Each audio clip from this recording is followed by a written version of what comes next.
По масовната контрола на клиниките каде ја проверуваше искористеноста на новата опрема, министерот за здравство најавува нови мерки чија цел е поефикасно здравство. Први на мета се директорите, кои покрај зголемениот буџет на клиниката јавуваат големи долгови.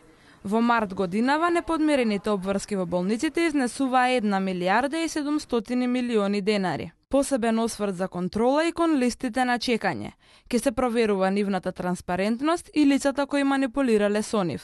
Практично тие листи на чекање кои што постојат не се транспарентни воопшто и тоа отвара широка можност за правење на листи за интервенирање внатре во листите, што отвара можност до некаде и за корупција, а исто така го прави нетранспарентен и системот за дополнителната дејност на докторите.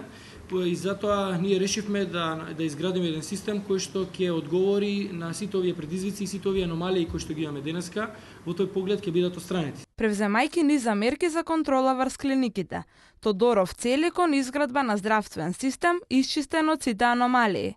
Листите на чекање ќе добијат транспарентност, а медицинскиот кадар вмешан во нив неможност за корупција.